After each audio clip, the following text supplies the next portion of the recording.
Hola, Joy Longo, què tal? Bueno, si estàs escoltant això és perquè ha arribat el moment d'escoltar el primer episodi del meu podcast, que començaré a llegir-te Antologia del Grupo Poético del 1927, que em vas dir que aquest et feia com a especial il·lusió. I res, estic aquí ara amb la Nara a les 11 de la nit, que saps que, que és una hora límit per mi. Espero pronunciar i no dormir-me en l'intent.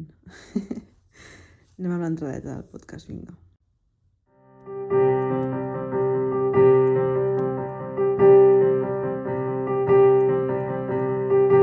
Es veu que han descobert que el trosset de cervell que s'utilitza quan tens por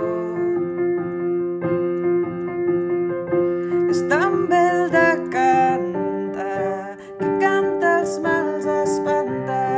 Era certa la cançó, diuen que sempre és millor un te'n recordes que un t'imagines, però no estic d'acord, perquè hi ha coses que només poden imaginar-se i m'agraden molt, m'agraden molt, m'agraden molt.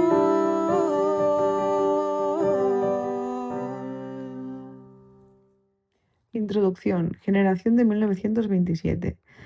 El conjunto de poetas que se escalonan de Salinas, nacido en 1891, a Alto Laguirre, nacido en 1905, ha recibido varios nombres. El más desafortunado de ellos es el de generación de la dictadura, con la que estos poetas no tuvieron nada que ver o de la que discreparon ideológicamente. Generación de la revista de Occidente, otra denominación. Estaría más justificada, tanto porque en dicha revista se dieron a conocer a algunos de estos poetas como por la influencia del director de la misma, Ortega y Gasset, ejerció sobre ellos. Nietos del 98 es un tercer nombre, aceptable hasta cierto punto, aunque todos se sintieron poco ligados a Unamuno y Antonio Machado, máximos líricos de tal generación, cuyos afanes sociales se fueron ajenos. Preferimos, pues, a las expresiones citadas en el grupo de 1927. Esta fecha, el centenario de la muerte de Góngora, es como casi todas, convencional, pero no caprichosa, según veremos. Cernuda llama a este grupo Generación de 1925, por representar este año un término medio de la aparición de los primeros libros de sus autores. El libro de poemas de García Lorca, 1921, a cántico de Jorge Guillén, 1928. Quedan excluidos Domenicina,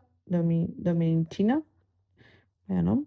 Que aunque 6 años más joven que Salinas, sí se anticipa con Del poema eterno, 1917, y Gerardo Diego, romancero de la novia, 1920. Pero fecha aparte, ¿forman estos poetas una generación? Me parece que no, si usamos esta palabra con el mínimo rigor historiográfico que posee. No solo los 14 años que separan el nacimiento de Salinas del de Alto Laguirre son muchos, sino que no hay entre ellos un poeta que pueda ser considerado jefe espiritual de todos. Su mentor es Juan Ramón Jiménez, nacido en 1881, y que pertenece a la que Dors llamó generación novecentista. Fuera de la poesía, los inspiradores de este grupo son otro novecentista, el citado Ortega y Gasset, nacido en 1883, y que Ramón Gómez de la Serna, nacido en 1888, obsérvese que, por la edad, Salinas está mucho más cerca de este autor y aún que Ortega y Juan Ramón Jiménez, que de Alto Laguirre. Téngase en cuenta además que en esta época en que escriben dichos poetas la evolución literaria es muy rápida, por lo que pueden bastar unos años para que se produzca un cambio de clima. Es lo que de hecho ocurrió, y no es así extraño que Cernuda estime que Salinas, lo mismo que Guillén, es más bien poeta de transición. En realidad podría decirse que todos los poetas de este grupo son de transición con respecto a sí mismos. Tanto ha cambiado el modo de entender y hacer poesía en curso de las últimas 4 décadas. En efecto, comparando el primero y el postrer libro de cualquiera de ellos, podría dudarse que fueran obra de un mismo autor.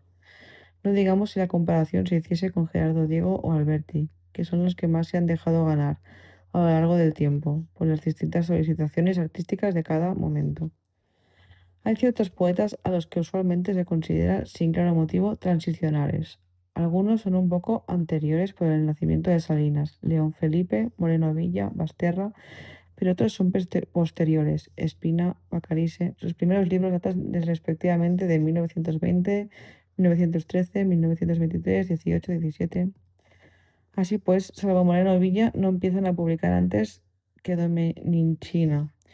Y si tomásemos como punto de referencia no libros iniciales, sino libros maduros a carácter transicional atribuido a estos autores, sería muy discutible.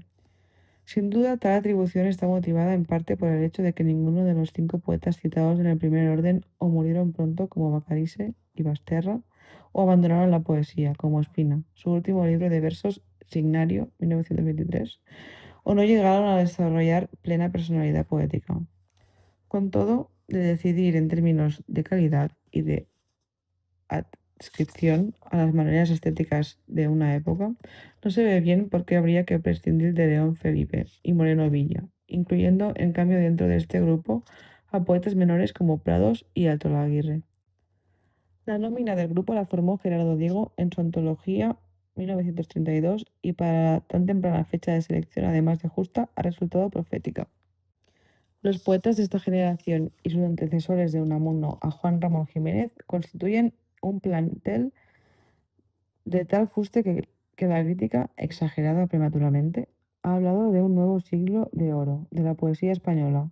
No es desde luego frecuente la aparición coetánea de tantas figuras importantes, todas con voz propia, porque la afinidad generacional y dentro de ella la curiosa bipolaridad muchas veces señalada Salinas Guillén, Lorca Alberti, Aleixandre Cernuda, Prados Alto Laguirre es secundaria.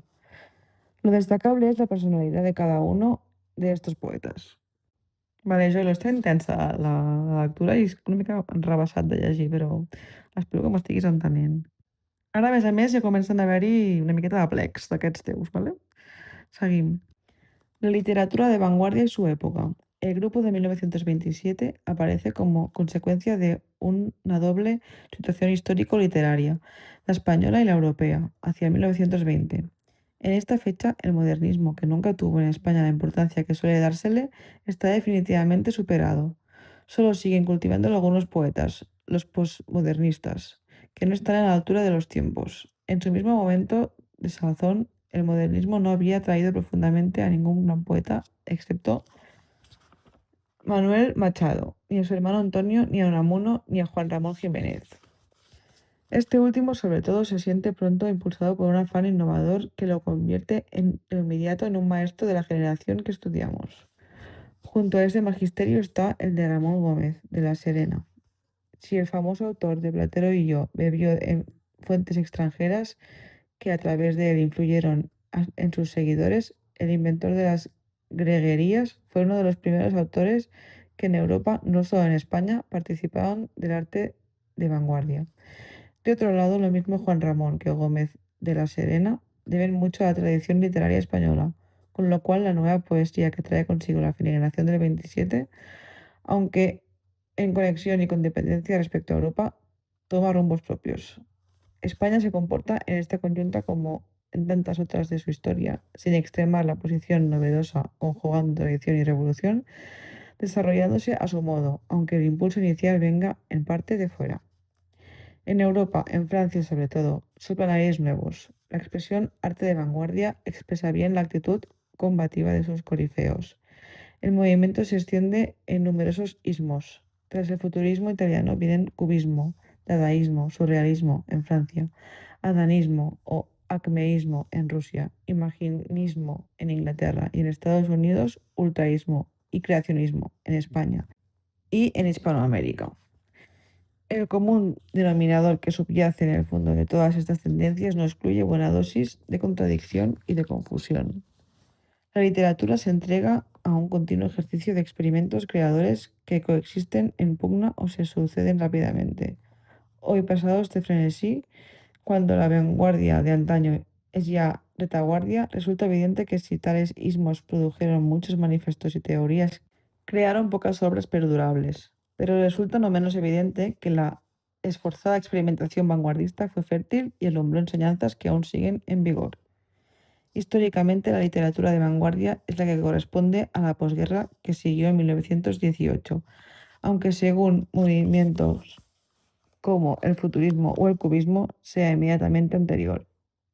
Durante unos 10 años, el viejo continente disfruta, como suele ocurrir tras los grandes conflictos bélicos, una visible prosperidad y reina el optimismo. Se siente el deseo de olvidar los horrores pasados y se practica una literatura de evasión. Estamos en el momento en los que Ortega llamó la deshumanización del arte. El clima es semejante en España, que había permanecido neutral en la contienda europea. Esta situación dura aproximadamente hasta 1930. La depresión económica de Occidente coincide con una honda crisis espiritual en la que naufragan el optimismo y los ideales que habían nutrido a la década anterior. La crisis afecta también a España, país cuya secular descomposición política no favorecía precisamente alegres evasiones. No es que haya división tajante, pero a partir de la citada fecha, la poesía, manteniendo algunas adquisiciones de los años 20, perderá extremosidad y a la vez tomará otra trayectoria. La deshumanización del arte. Ortega, siguiendo a Güellao, partió para caracterizar el nuevo arte desde el punto de vista social. La actitud que ante este arte adoptaron sus destinatarios. Y esta actitud fue la irritación.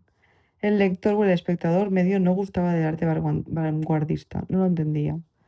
Según Ortega, lo que sucedía esta vez no era que lo que suele acontecer con todo arte nuevo, que no se populariza hasta que pierde su novedad, que el público tarda en asimilarlo. Esta vez se trataba de un fenómeno más hondo. Si todo lo nuevo es impopular, hay, en cambio, cosas que lo siguen siendo aun llegadas a la vejez. Hay músicas, hay versos, cuadros, ideas científicas, actitudes morales condenados a conservar ante las muchedumbres una irremediable virginidad. Esta excepcional situación se explicaría por lo siguiente: ningún movimiento pretendió llevar tan lejos como el vanguardista su ruptura con lo anterior, porque la vanguardia no representaba solo una reacción contra lo que inmediatamente le precedió, sino que se proponía hacer tabla rasa de todo el pasado, al menos que todo el pasado histórico, para situarse más acá o más allá de las viejas culturas, en los orígenes de lo humano y en los albores de un futuro incomprometido. Y no solo rompía con la historia, también con la realidad inmediata, con la circunstancia. Hasta entonces todo arte, aún al menos realista, el arte romántico mismo, se apoyaban en lo real de algún modo. Los vanguardistas repudiaban por lo igual realismo y romanticismo. Todo ello, por supuesto, en teoría. Doctrinalmente, nunca arte alguno fue tan radical. En la práctica no se logró cumplir el programa y a Ortega señaló la imposibilidad de prescindir por completo de referencias a lo real. Sin embargo, en términos relativos, el arte de vanguardia estaba apartado de la realidad como jamás lo estuvo en el pasado, y el público habituado en la fórmula realista echaba de menos el supuesto en el que, más o menos claramente, se basó siempre el arte, su correlación con la realidad, con lo humano. Esta deshumanización o huida de lo real fue el motivo de que los géneros literarios que más necesitan sustentarse en la experiencia de la vida y en el consenso social, la novela, el drama, fueran poco o desafortunadamente cultivados, perdiendo su predicamento en favor de la poesía, que permite otras libertades. Perdón. La deshumanización del arte era un libro de filosofía de la cultura, no un manifiesto. Su propósito no era propiamente el de propugnar una estética, sino el de filiar los rasgos constitutivos de un arte ya existente. Pero es cierto que el autor no ocultaba su simpatía por el arte estudiado. Y esto y la autoridad intelectual de que gozaba Ortega determinó que los entonces jóvenes poetas tomaran su libro por un programa y se propusieran llevarlo a cabo con toda fidelidad posible. Ortega ejerció así tanto influjo en estos poetas como el propio Juan Ramón Jiménez. Jo lo estic a punt de fer un quart d'hora i només espero estar pronunciant, que em sabrà molt de greu si no. Vale, va, seguim. Características del arte nuevo. ¿Cuáles eran las características del arte nuevo señaladas por Ortega? Vamos a resumirlas, ilustrándolas en citas sacadas de los teóricos y cultivadores de dicho arte. Afán de originalidad. Ciertamente, venga, seguimos plecs, Afán de originalidad. Ciertamente, este afán no era nada nuevo. Data del romanticismo. Lo nuevo era, lo hemos visto, lo radical del empeño. El poeta vanguardista es tan iconoclasta que echa por tierra todo precedente histórico en busca de un más allá inexplorado, futurismos, ultraísmos, o de un más acá anterior a toda cultura, la humanidad primitiva, adanismo, el mundo del niño, dadaísmo, la innovación alcanza... Joder. La humanidad primitiva, adanismo, el mundo del niño, dadaísmo. La innovación alcanza a todo, lenguaje, métricas, temas. Se da entrada a muchas palabras inusitadas en el idioma poético. Se prescinde del metro y la rima y se hace verso libre. Se abandonan los eternos temas de la poesía, vida, amor, naturaleza, muerte, Dios, o se abordan despojados de su grave trascendencia, con alardes de ingenio y aún en tono humorístico. Marianetti declara su odio a la luna, proscribiéndola como un asunto poético por romántico y sentimental, com tu, que sempre dius que alguna cançó que digui luna ja no t'agrada. Pues la exhibición del sentimiento se considera como muestra de mal gusto. La poesía se pone a cantar el mundo de los adelantos mecánicos, el progreso material y técnico de las modas contemporáneas, el ascensor, el teléfono, la máquina de escribir, el rascacielos, el avión, la radio, el deporte, el cinematógrafo. Así Gómez de la Serna dice de la greguería: no deben parecerse a nada de lo ya dicho y ni debe haber en ellas sentimentalismo. Alberti describe poemas sobre Placto, portero de fútbol. Y en el libro humorístico Yo era un tonto y lo que he visto me ha hecho dos tontos, sobre artistas de cine. Y el cielo es visto por García Lorca como una vitrina de espuelas y por Gerardo Diego como el teclado de una máquina de escribir. Son sensibles al tacto de las estrellas, no sé escribir a máquinas sin ellas. Qué bonito. Pero su parte Salinas equipara las teclas de Underwood con 30 muchachas o le parecen como nubes, como las olas del mar, en un poema que termina en palabras sin sentido, SZJI.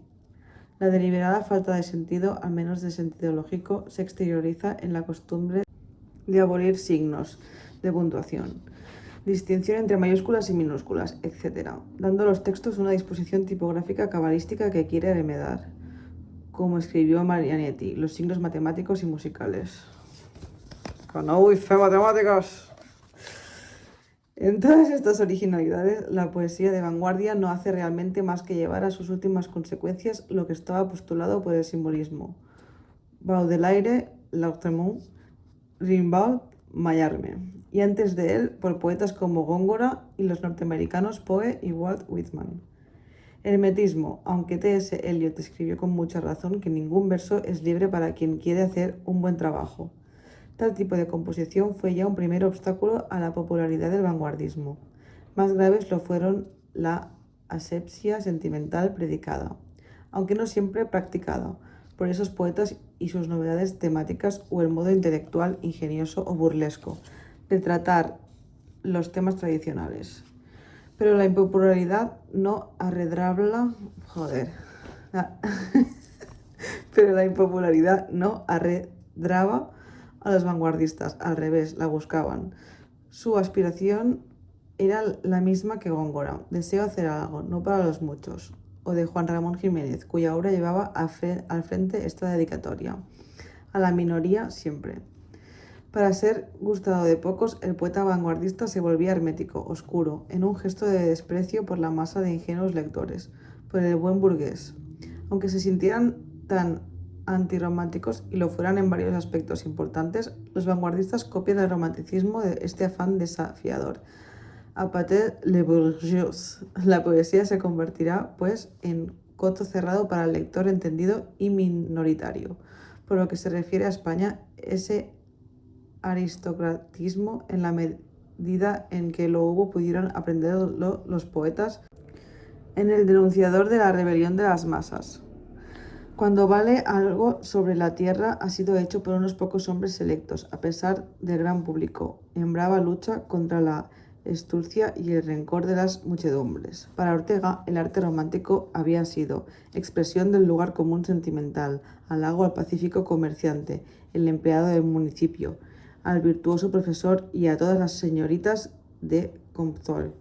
Semejante desdén por el vulgo se respira en declaraciones como las siguientes: iluminación, que no es lo mismo que claridad, esa claridad que desean tantos honrados lectores de poesía. Salinas. Una cosa es la lógica del arroyo y otra la coherencia lírica que jamás entenderá el estúpido. Moreno Villa. Aquí començo a desplegar cosetes del teu llibre que està ple de plecs. Moreno Villa. Lejos de ser la greguería, pero grullada y lugar común. Gómez de Serna. El poeta renuncia a su antigua y romántica condición de debate, de guía espiritual de pueblos, de miembro social investido de atributos trascendentes y casi sagrados, para convertirse en un profesional técnico, un virtuoso cuyo oficio, cuando no su gusto o su capricho, es hacer poemas. Generalmente los poemas están muy bien hechos, como obra que son de expertos conocedores de la literatura. Es, sin embargo, exagerado y falso calificar, como se ha hecho a algunos de nuestros poetas, Salinas, Guillén, Gerardo de Diego, Damaso, Alonso, de poetas catedráticos, pues los que nunca ejercieron esta profesión no tuvieron por eso menos cultura, sabiduría y conciencia creadora que los otros. Así el popular García Lorca confesaba: sí, soy poeta, lo soy por la gracia de la técnica y del esfuerzo, y de darme cuenta en absoluto de lo que es un poema. Autosuficiencia del arte. Rotos los vínculos con lo real, el arte aspira a convertirse en entidad dotada de vida independiente y autónoma.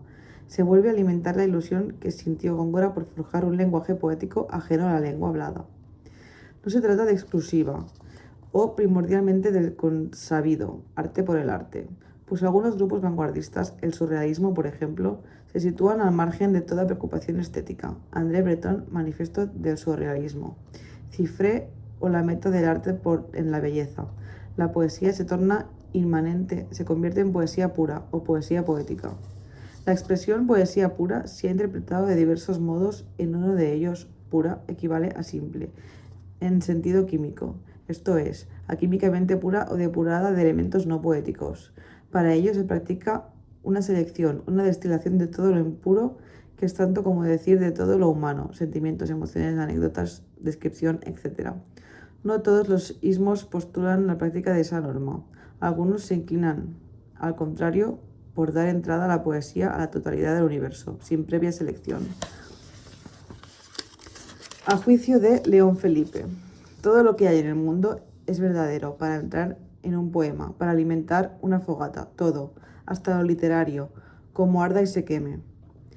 De semejante forma, la greguería nació aquel día del escepticismo y cansancio que cogí, escribe su creador.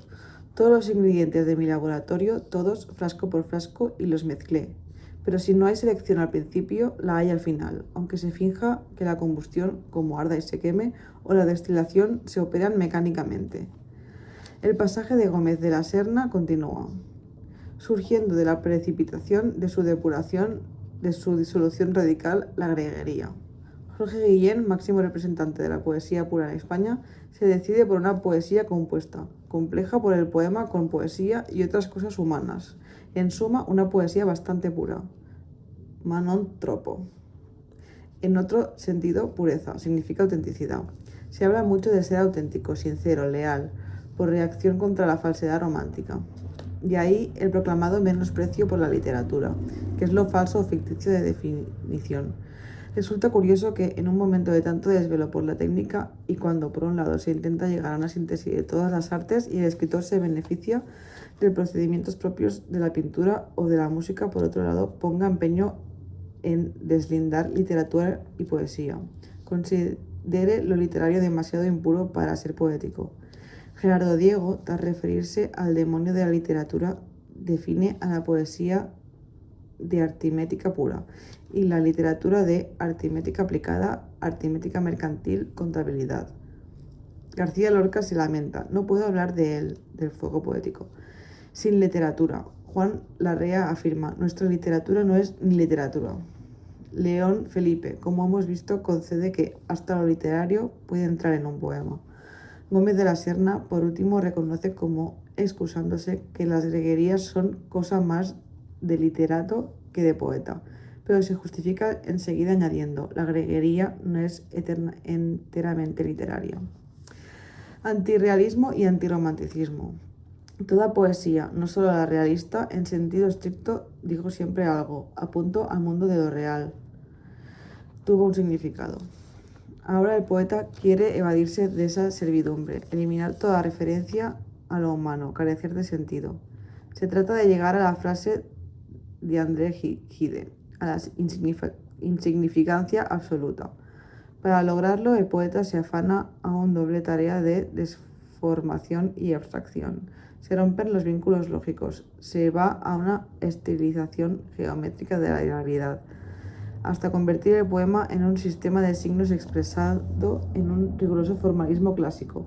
El anhelo de perfección formal, de medida, es común al poeta puro, Guillén, al creacionista, Gerardo Diego, y a un artista tan espontáneo como Lorca. Un deseo de formas sin límites nos gana. Hasta la entrada en vigor del surrealismo no remitirá este anhelo. El poema no dice, es. El norteamericano Macleish escribía en su Ars Poetica: "A poem should not mean, but be". Un poema no debe significar, pero ser. Y el creacionista chileno Vicente Huidobro: ¿por qué cantáis la rosa, oh poetas? Hacedla florecer en el poema. Entre las referencias a lo humano contenidas en cualquier poesía lírica, especialmente si era romántica, la primera era la referencia al propio autor. Lo que decía el poeta solía decirlo referido a sí mismo. El poeta vanguardista combate al subjetivismo romántico, elude la confesión personal, desaparece tras el poema, que es lo que de veras importa. Bremont hablaba de la poesía en el poeta, de un estado poético, y esto ya es mala señal. No hay más poesía que la realizada en el poema, Guillén. La poesía es el sí y el no, el sí en ella y el no en nosotros, Gerardo Diego. Esta objetividad, esta literal abnegación, ha tenido consecuencias importantes para el ulterior desarrollo de la poesía. Al desplazarse el centro de atención desde el poeta hasta el poema, se dio un primer paso en el camino de la poesía social. Por paradójico que resulte, el que este paso lo dieran precisamente unos poetas deshumanizados. Subrealismo. Del naufragio de la historia y la realidad se salvaron, lo hemos visto, muy pocas cosas. Una fue el mundo de la civilización material contemporánea, anticipo de un futuro lleno de aventuras y promesa. Marianetti había declarado que un automóvil de carrera es más hermoso que la victoria de Santocracia. Frase de aire deportivo juvenil, delicioso, muy en el tono de la época. También el mundo del niño sobrenado al naufragio general, y por comprensibles motivos el reino de lo infantil es además otra promesa de futuro. El reino de la inocencia, de la falta de lógica. El niño es inconsciente de sus actos, vive fuera de lo real, su lenguaje es imaginativo, su mente virgen de cultura. Funciona de modo primitivo y elemental, nos transporta a los misteriosos orígenes de la humanidad, a lo radicalmente nuevo, que es la meta perseguida por los vanguardistas. El mayor encanto de ambas, pintura y poesía, está para mí en que permiten expresar mucho de lo selvático que sigue habiendo en nuestra personalidad. Moreno Villa. Un movimiento al dadaísmo, el de Dada, papá, pretende remedar la insignificancia absoluta, el lenguaje infantil, erigiendo en el credo artístico la abolición de la lógica. Todavía hay otro mundo no regido por la lógica, sino por el absurdo, el mundo de los sueños y el subconsciente, popularizado hacia esas fechas por Freud. Su influencia sobre todo el surrealismo, la más importante de las nuevas tendencias, la que produjo obras más valiosas, es decisiva. Este ismo se proponía, como lo indica su nombre, sustituir lo real por una magia sobre realidad, que hubiera sido más justo llamar sobrerealidad, lo que gritan confusamente los seres desde su inconsciencia. Dos notas distinguen al surrealismo, la magia y la rebeldía. El surrealismo, escribe Cernuda, envolvía una protesta total contra la sociedad y contra las bases que ésta se hallaba sustentada, contra su religión, contra su moral, contra su política. El optimismo y la seguridad de los primeros años 20 empieza a ceder. crece la protesta contra esta grotesca civilización que envanece a los hombres. Cernuda, según Freud, la humanidad había sufrido a lo largo de la historia dos grandes ultrajes a su ingenuo amor propio: el de la física renacentista, que le enseñó que la Tierra no era el centro del universo, sino una insignificante partícula de él, y el del darwinismo, que le reveló el origen animal de la naturaleza humana.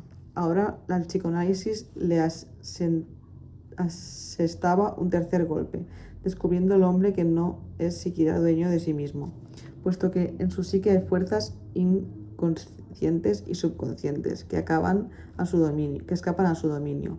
Freud, y no olvidemos a Einstein, da nombre contemporáneo a una lección de relativismo, induce su desconfianza. Los siguientes pasajes de Gómez de la Serna a Dalí del surrealismo expresan muy bien la situación espiritual del momento. La greguería, recordémoslo, nació un día de escepticismo y cansancio. Leamos ahora. El hombre no quiere convencerse de que vive al margen de la creación. Se ha dado tanta importancia que quiere conservarse y hacer cosas supremas. Así resulta cogido al final y martirizado por esa idea viciosa de la importancia. Vivimos al margen. Solo lo que sirve para la gravitación universal exista. Puede considerarse con deberes. Lo demás vive al margen. De cualquier modo vive al margen. El pensamiento sobre todo. La metáfora es, después de todo, la expresión de la relatividad. El hombre moderno es más oscilante que el de ningún otro siglo y por eso más metafórico. Debe poner una cosa bajo la luz de otra. Lo ve todo reunido, yuxtapuesto, asociado. Contrapesa la importancia de lo magnífico o de lo pobre con otra cosa más grande y más desastrosa. Reaccionar contra lo fragmentario es absurdo, porque la constitución del mundo es fragmentaria. Su fondo es atómico, su verdad es disolvencia. Intranscendencia. Uno de los dogmas del vanguardismo aseguraba que el arte es una actividad inmanente que debe carecer de toda finalidad extraestética, de toda trascendencia moral, social, filosófica. La poesía es, así, pura insignificancia, mero juego, ingenioso deporte con palabras y conceptos, voluntaria trivialidad. El poeta no aspira a reformar el mundo, a enseñarle verdades, sino a vivir despreocupada, irreflexivamente sin deberes, el presente efímero que le ha deparado el azar. Esta actitud incomprendida, alegre, evasiva, se halla tan arraigada que previve al escepticismo y al cansancio de la crisis del 1930 y sigue alentando junto a la rebeldía surrealista Gómez de la Serna. Pese al pesimismo patente de los pasajes antecopiados, sostendrá aún estos puntos de vista. Las cosas apelmazadas y trascendentes deben desaparecer, comprendida entre ellas la máxima, dura como una piedra dura, pero los antiguos rencores contra la vida. Hay que dar una breve periodicidad a la vida. Hay que dar su instantaneidad, su simple autenticidad y esa fórmula espiritual que tranquiliza, que atempera, que deja tan frescos que cumple una necesidad respiratoria y goza del espíritu de la greguería. La greguería es el atrevimiento a capturar lo pasajero. Afirmar lo que trivial hay en el hombre es inducirle a no ser riguroso, ni desleal, ni malo, ni fanático, ni inconvivible, para nada ni ante nada. Aceptar la trivialidad es hacerse transigente, comprensible, contentadizo. Nada más solucionador que la trivialidad hallada, cultivada, comprendida, asimilada, temeraria. Hay que desconfiar de las reflexiones que son como esas bolas de nieve que fabrican los malos niños metiendo una piedra dentro de la nieve. La nueva literatura es evasión, alegrías puras entre las palabras y los conceptos más diversos, estar aquí y allá al mismo tiempo, desvariar con gracia. Dediquémonos a la diversión pura y diáfana que defiende la vida y la uva. En la misma dirección Salinas escribe: hay que dejar que corra la aventura, con toda esa belleza de riesgo, de probabilidad, de jugada. Sin embargo, esta postura no podía mantenerse indefinidamente, y no tiene nada de raro que el poeta se empezó situándose al margen de toda preocupación social en el mundo deshumanizado del arte puro, acabase metido en política. El caso más notorio en España es el de Rafael Alberti. Predominio de la metáfora. Era natural que en una poesía que aspiraba a deformar la realidad, a eludirla, la metáfora dejara de ser un componente entre otros, del poema para convertirse en su espina dorsal o en su misma razón de ser. Conocida es la definición de Ortega: la poesía es el álgebra superior de las metáforas. Los vanguardistas las prodigiaron hasta la saciedad, innovando muchas veces con ingenio y fortuna. Ninguno tan ingenioso y afortunado como Gómez de la Serna, cuya greguería no es otra cosa que una metáfora. Desde Góngora nadie le igualó en inventiva. Estos son los dos maestros, Próximo y Remoto, de la generación del 27. Ya mucho antes de esa fecha sostenía Marianetti que la poesía ha de ser una sucesión ininterrumpida de imágenes. En esto estuvieron de acuerdo todas las tendencias y una de ellas tomó el nombre del imaginismo. Para los ultraístas, la imagen y la metáfora eran lo más puros e imperecederos elementos del poema. Para Gómez de Serna también. Lo único que quedará, lo único que en realidad ha quedado en unos tiempos y de otros, ha sido la gracia de las metáforas salvadas. Escritura onírica. Respecto al proceso creador, los vanguardistas difieren entre sí, unos de acuerdo con su concepción clásica del arte, rechazan de plano la teoría romántica de la inspiración y hace hincapié en la conciencia del poeta. Recuérdase cómo García Lorca, aparentemente tan poco intelectual, precisaba: sí, soy poeta, lo soy por la gracia de la técnica y del esfuerzo, y de darme cuenta en absoluto de lo que es un poema. De igual modo, Domenichina afirmaba: poesía es aptitud, inspiración o numen, y trabajo. Sin embargo, ya Marianetti había aconsejado: es preciso destruir la sintaxis, disponiendo de los sustantivos al azar de su nacimiento. Por último, el surrealismo propugna la escritura onírica, el automaticismo psíquico puro, en función del cual uno se propone expresar el funcionamiento real del pensamiento, dictado del pensar con ausencia de todo control ejercido por la razón. Escribir al dictado de la subconsciencia, taquigrafiarla sin la intervención de la razón consciente, era un principio congruente con el mundo absurdo y caótico que se trataba de expresar. Pero se trataba de una aspiración imposible de llevar a cabo. Bien dijo Damaso Alonso: el automatismo no ha sido practicado ni por sus mismos definidores. Prueba de ello la tenemos en la creación de la palabra misma surrealista o suprarrealista, a la que Apolinario llegó tras rechazar supranaturalista y dándose cuenta de que la impropiedad de su primera proposición. Vicente Huidobro recomendaba hacer un poema como la naturaleza hace un árbol, como si esta originalidad espontánea le fuera posible al hombre. La numeración caótica, estudiada por Spitzer, es, bajo su apariencia azarosa, un procedimiento literario y consciente, el resultado voluntario y necesario de un sincero hijolismo, en palabras de Guillermo de la Torre. Automatización. Antes señalé que para el poeta vanguardista la creación, fabricación dice Guillén, era un hacer. Sin embargo, los surrealistas, al quebrantar los nexos lógicos, al propender a una sucesión superpuesta de anotaciones y reflejos sin enlace causal. Guillermo de la Torre, al practicar la incoherencia y entregarse, por lo menos en teoría, al azar, transforman el hacer en un deshacer, que quiere ser reflejo del carácter fragmentario, relativo del mundo y de las visiones oníricas que lo expresan. A la disolución literaria contribuía también el abuso de la metáfora, que, a valer por sí misma, desligada de la totalidad del poema, convertía a ese en la sucesión ininterrumpida de imágenes, que hablaba Marianetti. De las greguerías decía su creador: cumple este género el deseo de disolver que hay en lo profundo de la composición literaria. Yo me he permitido el desorden, la descomposición, la literatura se vuelve atómica. Ortega diría gráficamente: el espejo de la belleza se ha roto en 1000 pedazos. En efecto, las estructuras tradicionales, por ejemplo, los géneros literarios y sus respectivos límites, se resquebrajaban. La poesía aspira a no ser siquiera literatura. Se abandona el poema largo. Asistimos por todos lados a un movimiento centrífugo de la dispersión, de la desintegración. La literatura toca el extremo límite de sus posibilidades y llega al momento de hacer algo en el camino y de dar marcha atrás para salvarse en la inminente aniquilación a la que se ha expuesto su audacia.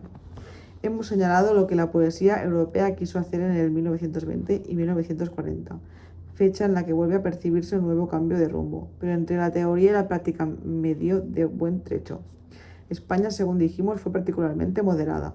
Nuestro vanguardismo es resultado de la fusión de las nuevas tendencias de Europa con la tradición nacional.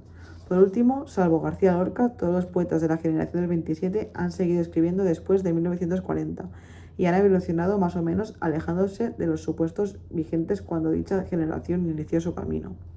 Perseguir hasta el día de hoy nos llevaría demasiado lejos. Puede así que la lectura de estos poetas solo confirme a medidas las teorías que han quedado expuestas. Vamos ahora brevemente a la obra de cada uno de ellos. Vale, Joilongo, m'ha quedat un podcast de gairebé una hora. Espero que tinguis suficient el carinyo meu. Res, si no és molt desastrós i t'ha agradat el següent episodi, doncs això, profunditzarem en l'obra de cada un dels autors. I, bueno, soc conscient que he tingut moments on vocalitzava més que d'altres, però és que és un llibre molt difícil de llegir, que cabron. I res, he anat rebent les teves cartes i m'encanta rebre't, Toni. Per mi també és un regal, de veritat, arribar a casa i trobar una carta teva. M'encanta llegir-te, m'encanta veure la teva lletra i res, que tinc moltíssimes ganes de poder parlar amb tu per telèfon o de veure't i que espero que sigui molt aviat, vale? Bueno, espero que rebis el podcast i res, que també una abraçada enorme. Et penso moltíssim, ja ho saps, cada dia penso en tu. Penso que deu estar fent aquest tio. Espero que molta música i molt esport i res, que et penso moltíssim. Besitos, I love you.